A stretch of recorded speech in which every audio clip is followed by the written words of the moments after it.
and when the war of guided missiles erupts from the sky, these awesome weapons will carry nuclear warheads.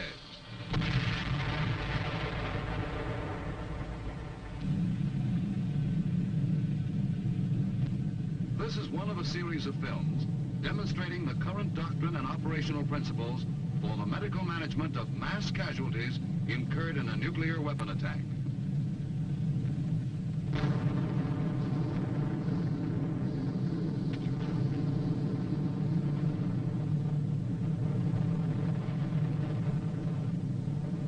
Following such an attack, a great disparity will exist between the medical requirements and the medical resources. The purpose of this film is to demonstrate the accepted principles in the management of psychological casualties. Within the area of the actual blast, there will be great destruction, death, and injuries in large numbers. However, even beyond the periphery of such a blast area, many injuries will result from flying debris and secondary fires. In addition, although they may escape injury, many will show varying degrees of non-effectiveness. This will be due to the emotional impact of being exposed to massive physical destruction and great personal danger.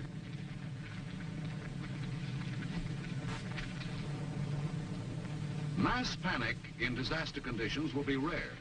Sudden flight may be common, but such behavior is not panic if it is self-controlled or successfully directed by others. In fact, instantaneous flight or rapid taking of cover may be the best possible way to survive under such threatening circumstances. As long as flight is not blocked and escape routes are open, mass panic is unlikely to occur and is therefore preventable.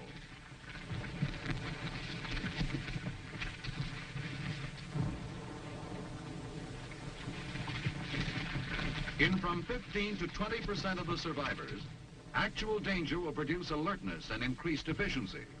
Prior training or experience will increase the likelihood of this favorable reaction. However, the majority of individuals will be unable to cope with such a catastrophic experience immediately, particularly if it is unexpected or prolonged. The sudden obliteration of their surroundings, the sound and fury of the blast, will make it difficult to respond or react promptly and effectively. Great fear will interfere with the ability of many to understand what has happened or to decide what they must do. After seconds or minutes, however, most of them should recoil and develop sufficient awareness to take steps for personal survival.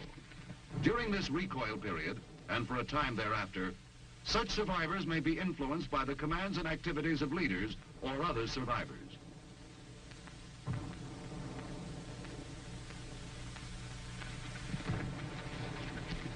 Perhaps 5 to 20% will not rebound immediately. They will continue to be non-effective for hours, but rarely for days. Some may continue to be stunned or dazed. It is to this group alone that the designation psychological casualty may be properly applied, or to use the terminology of World War II, victim of combat fatigue.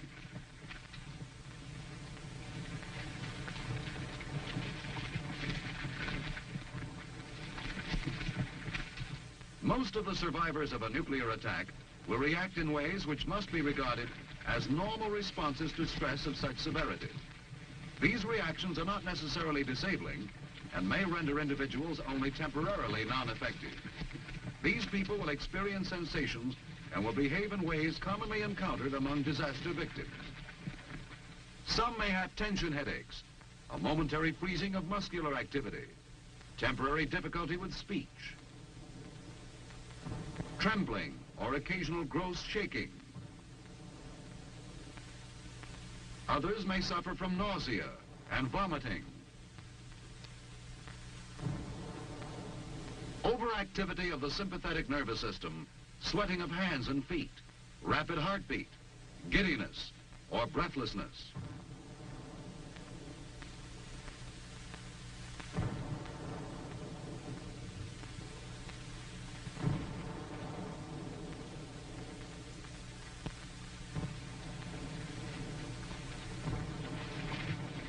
Still others may exhibit such psychological manifestations as a passing apathy, helplessness, docility, sadness, resentment, fatigue.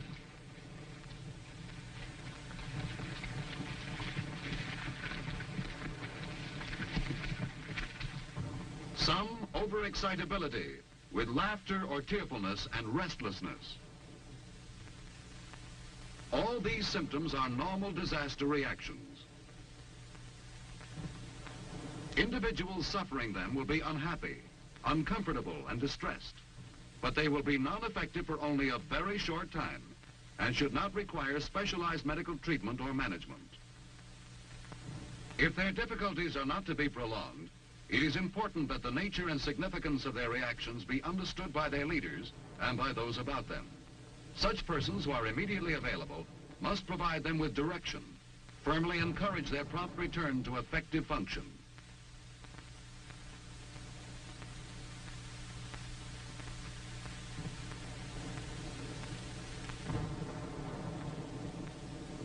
The reassurance and support of nearby and familiar medical personnel may help in this brief but highly effective type of psychological first aid.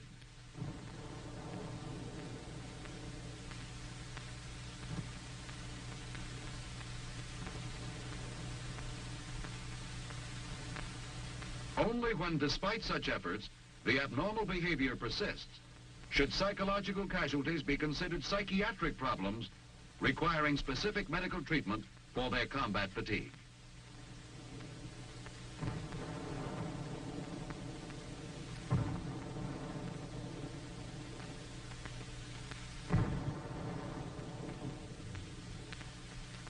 About 50 to 70% of those whose symptoms persist will be suffering from a mild incapacity. Some of these may connect their fears and anxieties with strong beliefs that they are suffering from heart disease, irradiation sickness, concussion, stomach trouble, and the like. Symptoms ordinarily associated with internal injuries or disorders.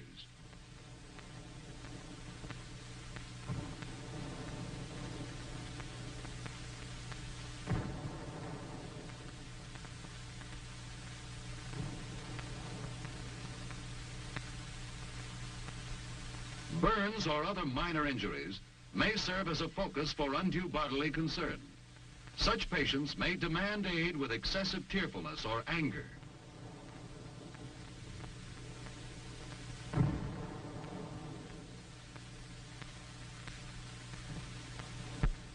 They may wander about aimlessly.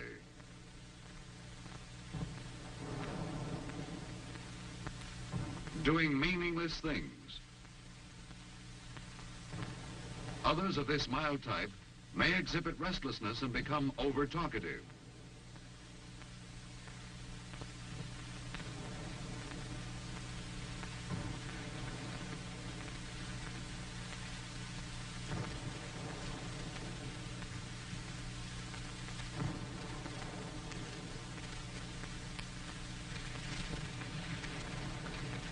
Because they cannot concentrate on or complete a single task, they will be almost unable to function with others.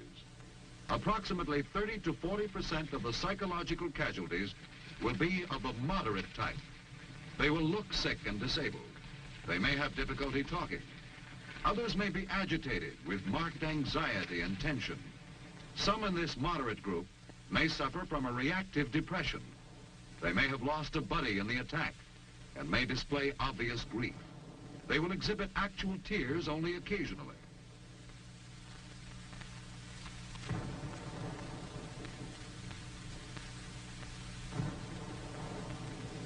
Still others may suffer from hysterical blindness, deafness, loss of memory or voice. Some may have a paralysis of one or more extremities, brought on perhaps by a minor injury or by the blast wave. They will characteristically present a bland indifference until efforts are made to remove the symptom. Then tension mixed with anger may appear.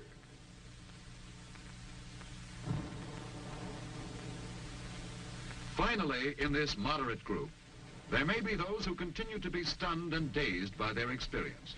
They may exhibit severe apathy.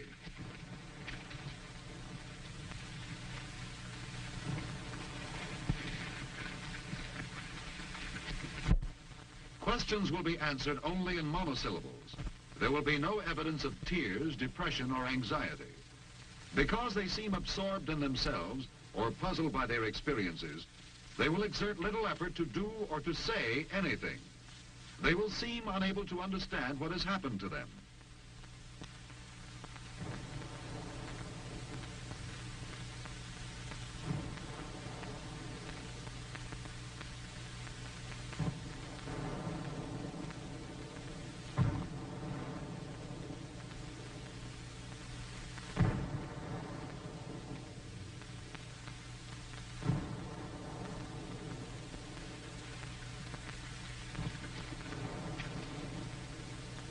Approximately 1 to 3% of the psychological casualties will be in the severe group, clearly out of contact with reality, exhibiting uncontrolled actions which are purposeless and undirected.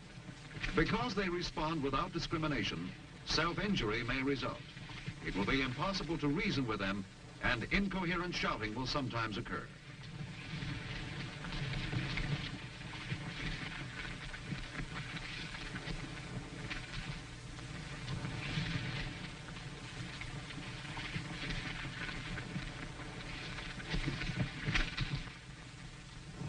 Also in this severe group will be some who exhibit a complete withdrawal from their environment to a helpless infantile state.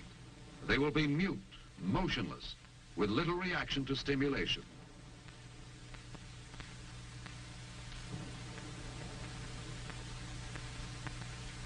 At times they can be led, much like a small child. But such manifestations may change in a matter of minutes, rather than hours or days. Usually the change will be in the direction of improvement with increased self-control and more effective behavior. Even the severe psychological casualty can be expected to improve within hours, within days at most, depending upon the kind of treatment he receives.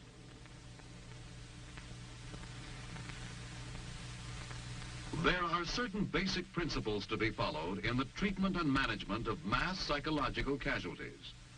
This must be remembered. Most of these casualties will be suffering only temporary emotional disturbances. They can be expected to improve as the danger lessens. Therefore, treatment must be made available as soon as possible and as near as is practical to the scene of the nuclear disaster. Most of the mild cases of freezing, indecision, and helplessness can be handled best by their buddies. By their commissioned or non-commissioned officers.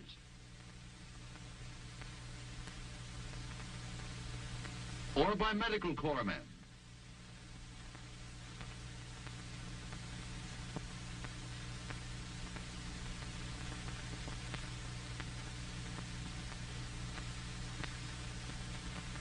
Many of the casualties will be readily influenced by suggestion and other simple measures to recover self-control. For this reason, early treatment can produce an improvement before time and continued helplessness have fixed a temporary condition into a chronic disorder.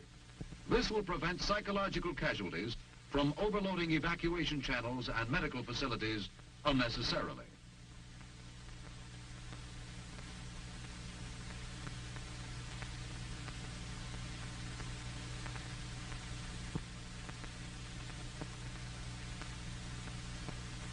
Immediately after the blast, these facilities must be reserved for the treatment of casualties with physical injuries. However, individuals who do not recover their effectiveness as a result of reassurance, leadership, and direction should be evacuated to the nearest aid station or medical sorting team.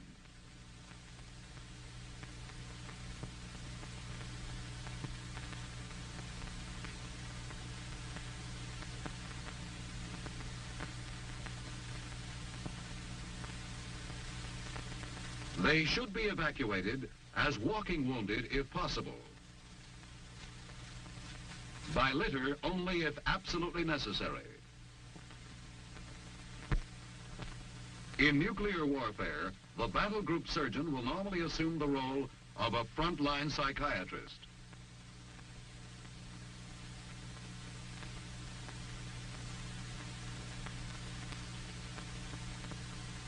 He will thus conserve the fighting strength of his unit at a time when every man will be vitally needed.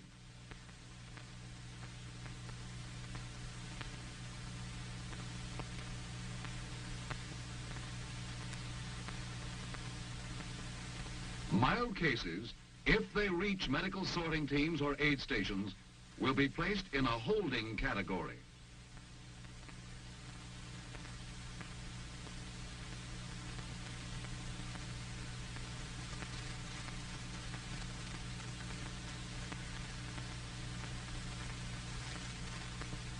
There they will be allowed to rest, talk to others, and regain self-control.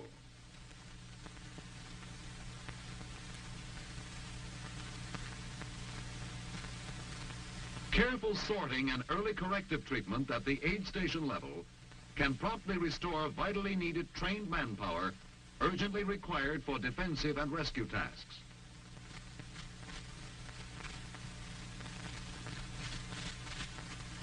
Psychological casualties should be encouraged by reassurance of recovery to aid them in accepting their condition as being only temporary. Encouragement by the treatment personnel can help, provided it is stated with conviction. Their calm acceptance of the casualty and their attitude that the symptoms are only temporary can produce the desired improvement within a matter of hours, especially after certain treatment procedures have been followed. These procedures should be simple and brief, not only because of the lack of personnel and time, but because straightforward simplicity avoids the suggestion of serious illness.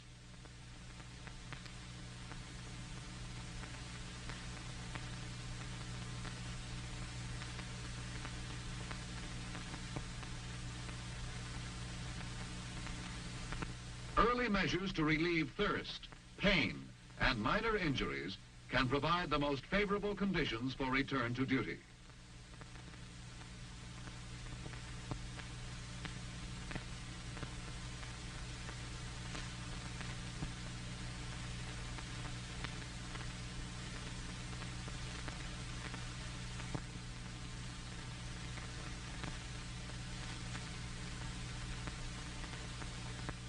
If available, small doses of a sedative with warm milk, soup, or cocoa can promote relaxation, although the warm drink alone can often serve the purpose adequately.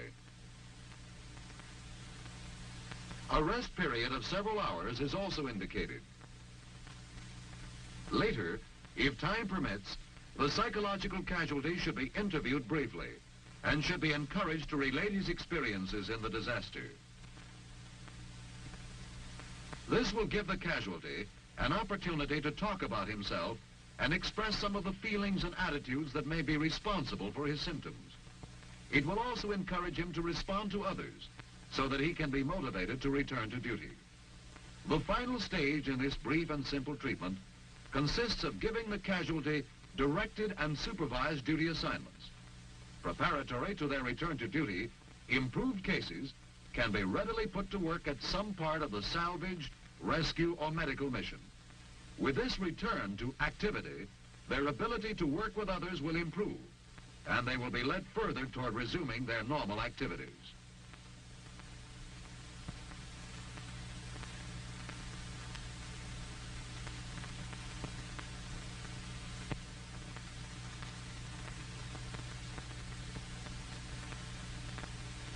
Immediately after a nuclear attack, transport for medical evacuation will be reserved primarily for the physically injured.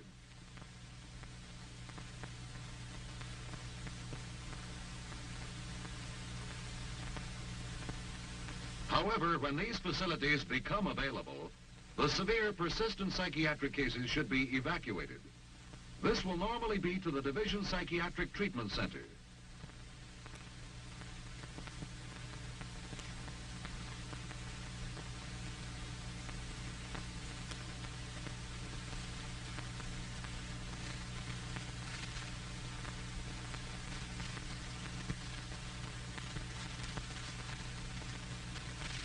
The division psychiatrist and his staff will usually be found at the clearing station.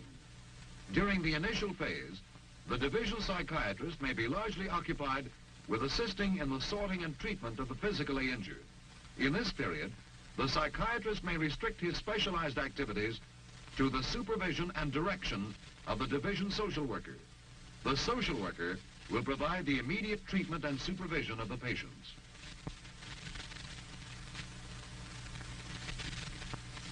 After the emergency has passed and the situation has stabilized, the psychiatrist will resume his active specialized medical function. In summary, all military personnel must be prepared to treat the psychological casualties which can be expected in nuclear warfare.